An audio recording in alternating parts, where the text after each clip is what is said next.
farming, fishing, foraging, mining, combat. These are the 5 skills that live in harmony in the valley. Only the farmer, master of all 5 skills, can bring economic stability to Pelican Town.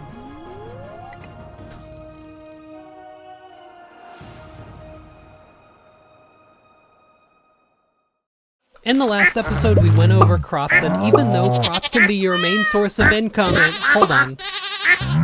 That's better. The farming stat is so big that we had to split it into 2 parts, and this time we're talking about animals. Before we talk about that, though, allow me to introduce you to the correction section. I don't always get things right, and that's what this is for. If there's any inaccuracies in the last video, or if we just forgot something, we'll go over them here. And boy, there's quite a few. Feel free to skip this section if you just want to get to the animals. The most major correction is, with regrowable crops, quality affecting fertilizers do affect every harvest, but only if it produces 1 crop per harvest. So something like corn will always benefit from the fertilizer, but if you have, say, blueberries, which produce 3 berries per harvest, only one of these berries will be affected by the fertilizer. This also applies to crops with a chance to produce an extra crop, like potatoes. 600 hours, and I genuinely never knew that. And then I actually completely forgot 1 crop. Cactus fruit.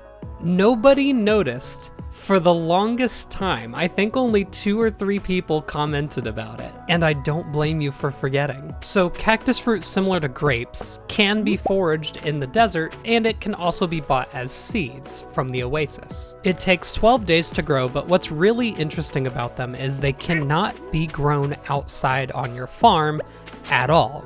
They either need to be in the greenhouse or in your house in a flower pot. What are they good for? Well, they are needed for the desert obelisk building, but mostly I'd say they're best for loved items for Linus, Pam, and Sam, being the only crop that's loved by 3 people. And that's it. That sets us up to actually get into the new stuff. So, following the topics from the previous video, we'll be talking about animals and then the level up rewards for this farming stat. So, before we get to the animals, first you're going to need somewhere for them to live. At Robin's you can buy the coop or barn for a small sum of money and materials. It'll take 3 nights for the building to be built, at which point you'll now be able to buy a big coop or a big barn. When you buy these, you'll be asked to upgrade the existing coop or barn, and we're not done yet because after that you get access to the deluxe barn and coop, which is the final upgrade. There's quite a few things that you get out of upgrading your coop or barn. First of all, you get more room for animals and more kinds of animals for each upgrade. Upon getting the big version of each building, you get the ability to incubate eggs in coops and the ability to have pregnant animals in barns.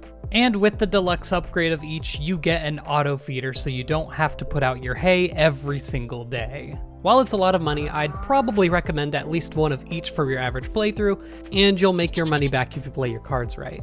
There's also one building that you might want to buy first, the silo.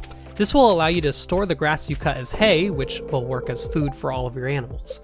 You don't need a silo though, since the animals can also eat grass straight from the ground. With that, let's start with the cheapest animal of all, chickens. Chickens are the only animal that can be kept in regular coops, and they cost 800 gold. They come in 2 colors at first, with 2 more colors unlocked later, one after seeing Shane's 8 heart event, and one after achieving perfection. The regular 2 colors can both be obtained randomly when you buy a chicken from Marnie. Chickens produce, imagine this, eggs. There's 2 different kinds of eggs, but actually there's 4. You can either get a small egg or a large egg, both of which can either be brown or white. The color depends on the color of the chicken that laid it. The color is only important if you want to hatch a chicken from it of a certain color, or in the animal bundle in the community center where there's a slot for both a large brown egg and a large white egg. So then what determines the size? Well, every animal has 2 stats, friendship and mood. Both of these stats are taken into account when determining the size and quality of the egg. This remains true for most animals in their products. Friendship will always start at 0 and can be increased every day by petting the animal, milking and shearing them if it's possible, and letting the animal eat outside. You can see the friendship level of an animal by looking at their hearts. Pets have a max of 5 hearts, which is a total of 1,000 friendship points. So for chickens, if you pet them and let them eat outside every day, it'll take 5 days for them to get to 1 heart, at which point they can make large eggs, although it's not guaranteed. It'll be guaranteed at around 4.5 hearts, but only if their mood is high. Mood, unlike friendship, is a value that can vary wildly day to day. There's a ton of ways that mood can vary, but there's really just 2 things you need to remember. If the animal eats outside, mood is automatically maxed out. And if it's inside in winter with a heater, mood will constantly increase up to the max. As long as the animal is fed and isn't left out after dark, mood will be nearly perfect. There's also formulas and stuff that take into account exactly how friendship and mood determine quality and size of eggs and whatnot, if you want to see that. Now let's talk about the eggs. Base eggs sell for 50 gold and it gets the same quality boosts that crops do, being 1.25 times for silver, 1.5 times for gold, and 2 times price for iridium. The base price of large eggs is 95 gold with a max of 190 at iridium. There's quite a few things you can do with eggs. Sell them, incubate them to hatch another chicken. If you do that, it'll take about 6 days to hatch. You can save some eggs for cooking, or you can turn it into mayo with the mayonnaise machine, which will sell for 190 gold from a small egg, or 285 gold from a large egg, because then it'll come out as gold quality. For the sake of comparing the different animals, I'm going to assume that they're at their peak without taking into account professions, since the artisan or shepherd professions can make things really complicated. So an ideal chicken will make you 285 gold a day, since it'll always be producing a large egg and you'll always be making it into mayonnaise. Moving on to the first big coop animals, first we have ducks. Ducks will cost you 1,200 gold. It'll take 6 days for the duck to hatch, and then 5 days to mature. Once they're an adult, they can possibly drop 2 different products. First, a duck egg. Instead of being laid every day, it's laid every other day, given the duck is fed and happy every day. It'll sell for 95 gold at base, it's an option in the animal bundle, and it can be used for cooking like any other egg. When made into mayo, however, the duck mayo will sell for 285 gold. At a higher friendship and mood, the duck will have a chance to drop a duck feather instead of an egg. The duck feather is much more limited in its uses, pretty much just being good as a gift to Elliot or Leo. The only way it'll sell for more than the duck mayo is if you don't have the artisan profession and get an iridium duck feather. Under full friendship circumstances, a duck will earn you about 188 gold a day. Next, void chickens. So even though this is a kind of chicken, it's different enough to get its own section. First of all, you can't have it until you have a big coop because you can only obtain the egg, not the animal itself. You can either buy the egg from Coops for 5,000 gold, or get it through the random witch event, where she'll leave a void egg in your coop overnight. Void chickens will take about 6 days to hatch and then 3 days to grow. At that point, they'll lay a void egg every day that sells for 65 gold at base. Funnily enough, despite being a universally disliked item for everyone except Krobus and Sebastian, it can still be used for cooking just fine. And it can also be made into void mayo to be sold for 275 gold each.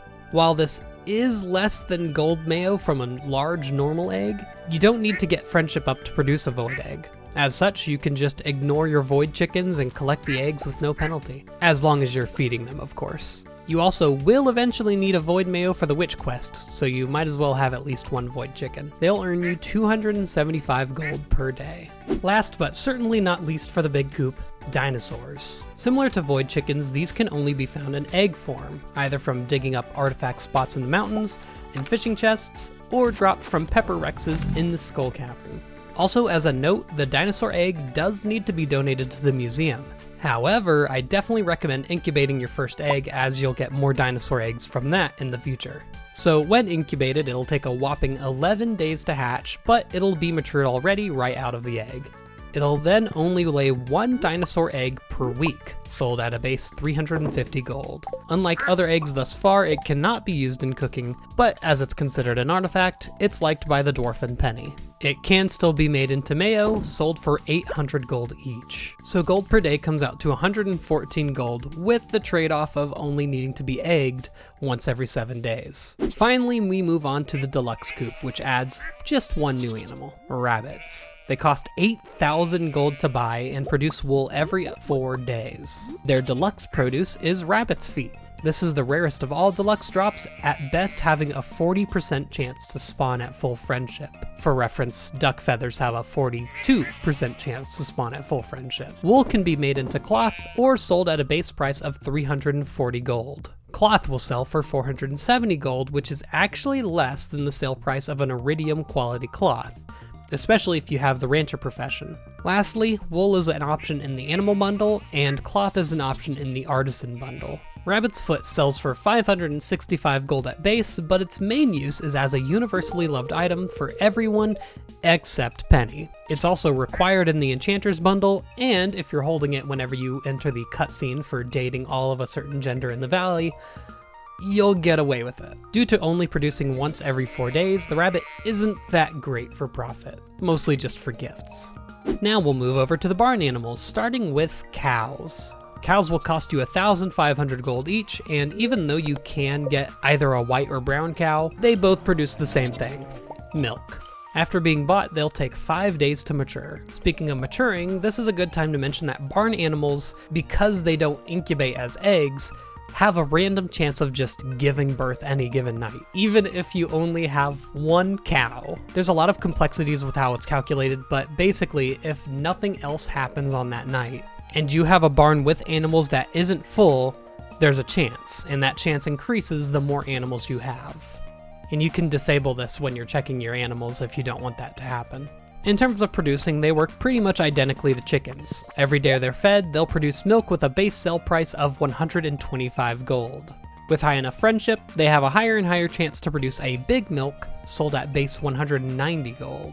Milk can be used for cooking, sold, or turned into cheese. And large milk is an option in the animal bundle. Small milk will turn into regular cheese, sold for 230 gold, and big milk will be gold cheese, selling for 345 gold. It can also work as a really good food item for energy, and it's used in a few cooking recipes. Under ideal circumstances, cows will make you about 345 gold a day. Next in big barns, goats. Goats cost 4,000 gold, take 5 days to mature, and produce goat milk every other day. A small goat milk sells for 225 gold, and a large sells for 345 gold. As always, this can be used instead of milk in cooking recipes, and can be made into goat cheese, which sells for 400 gold or 600 gold when gold. Quality. Goat cheese is also an option in the artisan bundle, but oddly enough, it can't be used instead of cheese for cooked recipes. Can any cheese enthusiast explain? The goat will earn you about 300 gold a day, and its only real purpose is for bundles, in my eyes. Now, sheep are fun. They sell for 8,000 gold, mature after 4 days, and require shears to harvest wool every 3rd day. The wool is identical to the wool from the rabbit. However, if you have at least 4.5 hearts with it, or 900 friendship points, it's shearable every other day. On top of that, if you have the shepherd profession on top of high friendship, it'll produce wool every single day. With the shepherd profession, you'll be earning about 500 gold per day, but to be fair to the other animals, without any professions taken into account, you'll earn 250 gold a day. Finally, for deluxe barns, pigs. These cost a whole 16,000 gold to buy, and then they'll take 10 whole days to mature. After that, if they can go outside, they'll dig up a truffle, which sells for 625 gold. Every day.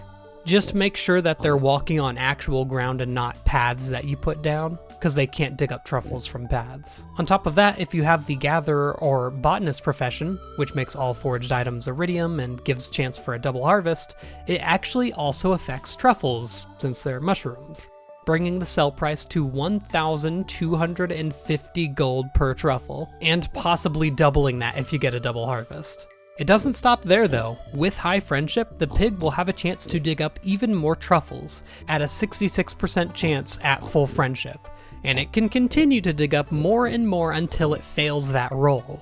On average, a full friendship pig will produce 3 truffles a day. You can either sell these truffles outright or turn them into truffle oil in an oil maker. And truffles are required for the chef's bundle, truffle oil is an option for the artisan bundle, and it sells for 1,065 gold. Of course, there are downsides. If it's raining or winter, the pig can't go outside, so you'll get absolutely nothing. And obviously it does take a lot of money to get going, but once you do have it set up and running, The pig will produce an average of 3,195 gold on a sunny day, and that's not even counting any professions. Going forward, the next two animals will be spoilers for endgame, so if you want to, you can skip it. So golden chickens are only available after reaching perfection. So ultimately they won't be too useful in the playthrough, but we'll go over it anyway. There's several ways to get a golden egg. Buying from Marnie for 100,000 gold, buying it from the Key Walnut Room for 100 gems, randomly fishing it up from a fishing chest, or now there's a chance for the witch event to turn into the golden witch event, leaving a gold egg in your coop instead of a void egg. A golden chicken will take 6 days to incubate and then mature in 3 days. As opposed to regular chickens, they only lay one kind of egg, golden eggs. These sell for 500 gold, can be used as eggs in cooked recipes, and when put in a mayo machine, make 3 gold star mayo. Now, I haven't talked about selling animals up to this point simply because it's pretty much a waste of money, but I want to point out that golden chickens sell for the same amount as normal chickens do, 252 gold as a newborn chick, and 1,040 gold at full friendship, which is hilariously low. So every day a golden chicken will net you about 855 gold a day, which is really good, but again, you can only get them at the very end of the game. Lastly, we come to the ostrich. The only way to get ostrich eggs are first from a dig spot in journal scrap number 10, or in rare chests in the volcano dungeon. That's it. Do not get rid of your first ostrich egg. To hatch it, you'll actually need an ostrich incubator, which you'll find the recipe for by completing the fossil collection on Volcano Island. These can only be placed in a deluxe barn, and it'll take about 9 days to hatch the egg, and 7 more days for the ostrich to mature. After that though, they're pretty simple compared to most animals. They lay an ostrich egg once a week and that's it. Ostrich eggs sell for 600 gold and can of course be used instead of an egg in cooking recipes. Although I do kind of wish it made double the amount of cooked items because, you know, it's big. If they're used in a mayo machine, it makes 10 mayonnaise, which altogether will sell for 1,900 gold, which comes out to 271 gold a day. Honestly, I'm struggling to find a proper use for these, other than if you need a lot of mayo for something. And that is every single animal in the game. So that leaves us with one thing left to do. Go over every farming level up reward, including the professions. At level 1, you get the basic fertilizer recipe, which slightly increases the quality of crops, and the scarecrow recipe. These will prevent crows from destroying your crops and has a sort of not circle, not square area of effect shown here. The way crows work is basically if you have 16 or more crops, there's a chance that a crow will eat it. There's an extra chance of a crop being eaten every 16 crops with a max of 4 crows at 64 crops planted, and they won't spawn on Ginger Island at all. At level 2, you get the mayonnaise machine. We've gone over these quite a bit. Stone fences, which is a fence. It won't break down as much as the wooden fences. And you get sprinklers. These will automatically water the 4 crops directly next to them. Most people tend to skip on these since you don't have a ton of crops planted this early anyway, but you can use them if you feel like it. At level 3, you get bee houses. We went over these in the farming video. Pair them with fairy roses in fall to get the most out of them. You get speed grow, which speeds up crop growth by 10% and always rounds the amount of days downwards. It can be situationally useful to get an extra harvest in a month. And the farmer's lunched cooked recipe, which will raise your farming level by 3. I will mention that boosting your level doesn't give you the new crafting recipes or professions or anything, it just increases the quality of crops you harvest. At level 4, you get preserves jars, which I also went over in the last video, increases the sale price of any crop put into them by double plus 50 gold. They're also needed to make caviar from the sturgeon roe for the lost bundle. And you get basic retaining soil, which has a 33% chance to keep the soil watered overnight. Good for crops and potted plants where you can't use sprinklers, but not for much else. And iron fences, sturdier than stone fences. Level 5 is our first chance to get a profession. Basically, you choose one of 2 paths and you'll get 2 unique professions on level 10, depending on what you choose here. First, we have Rancher, which makes animal products sell for 20% more gold, and Tiller, crops are worth 10% more. I don't think it's unpopular to say that this is the most obvious choice of professions in the entire game. Not because of what these 2 professions give you, but what their professions at level 10 give you. Tiller is the choice, mostly because you're going to be dealing with crops more than animals unless you're doing a challenge run or something. But there's also a profession on the tiller path that makes rancher pretty much entirely pointless. At level 6 you get the cheese press, turns milk into cheese. Hardwood fences, which is stronger than an iron fence. Not sure if that's consistent with real life, but whatever. And quality sprinklers, they water the square of 8 crops around them. This is the first sprinkler that most people try to make en masse, and it's easily one of the best unlocks up to this point. At level 7, you get the loom, which turns wool into cloth, and quality retaining soil, which has a 66% chance of keeping soil watered, again, mostly useful for plants and flower pots. At level 8, you get the oil maker, which makes truffles into truffle oil, and corn, sunflower seeds, and sunflowers into regular oil. You get kegs, which increase the price of fruit by 3 times, and vegetables by 2.3 times. This is another machine you're going to be making a ton of, especially if you're going for some of the more expensive endgame goals. And Deluxe Speed Grow, which speeds up crop growth by 25%. Still situational. At level 9 you get Seed Makers, which will randomly make 1 to 3 seeds of whatever crop you put into it, with a small chance of randomly giving ancient seeds. These are essential for certain crops that you can't obtain the seeds of easily, like ancient fruit. And finally, Iridium Sprinklers, the best sprinkler in the game. It covers 24 crops in a large square around it, nearly essential for late game farming. And the last unlock, Quality Fertilizer, raises the quality of crops, just more than basic fertilizer. Always good to use. So for the level 10 professions, we actually have 4 to talk about, 2 for each path that we took at level 5, starting with the rancher professions. You have Coop Masters, which petting coop animals will give twice as much friendship, and incubation times for eggs is cut in half. And then Shepherd. Petting barn animals gives twice as much friendship, and sheep will produce wool 1 day sooner. So Coop Master is a great example of a profession that you'll only benefit from a few times in the entire game, just whenever you put an egg in an incubator.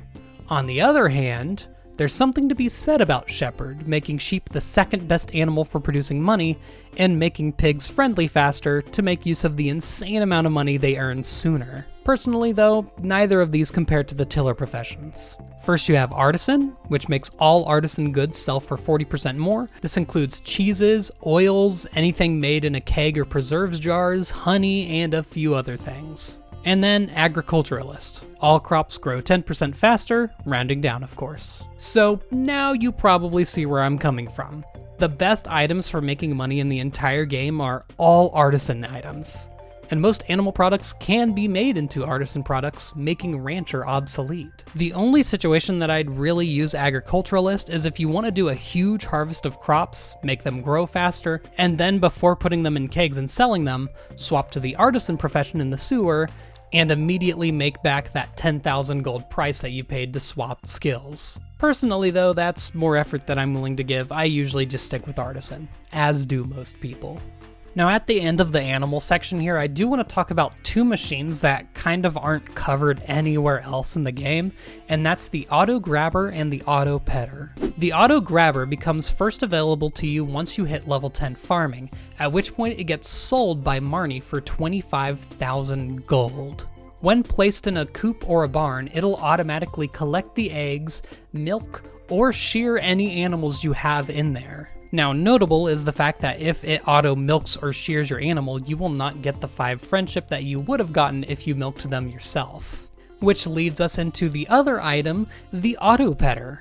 The Auto Petter is only obtained in 2 very obscure ways. First, if you complete the Joja Community Development Form instead of doing the Community Center, these will be sold from Jojamart at 50,000 gold. If you complete the Community Center instead, the only way to get the Auto Petter is from a Skull Cavern treasure room with a 1 in 26 chance to appear. So very few people actually have one. All it does is prevent the friendship of an animal from dropping from not being pet in a certain day. You can still pet the animal yourself to raise their friendship, but mostly it's used to keep animals at full friendship to stay at full friendship. And it doesn't prevent their friendship or mood from dropping for not being fed or any other reason. One other thing I want to talk about is leaving your animal outside after dark. This can happen if your animals are already outside and you close the little sliding door on them. Now what will always happen is your animal will lose 20 friendship and whatever mood they had will be cut in half. However, what can happen 50% of the time is one of your animals will just be killed by a wild animal attack. This, of course, removes that animal from your game, and all of your other animals will have a message that says, the animal's name looks stressed and paranoid today. It seems like something bad happened last night. Funnily enough, though, it doesn't affect their friendship or mood, only any animals that were left outside. And that will do it. Real quick, I do want to quickly apologize for videos slowing down a bit lately. The school I work at started back up, and I'm actually going back to college as well. And I also got really sick for a week, ruining my voice, and honestly, even if I could speak well, it hurt too much to anyway. You probably heard a little bit of it listening through this video. It's not completely back yet. I hope you look forward to the next video where we cover everything about the foraging stat. I'll see you all then. Goodbye.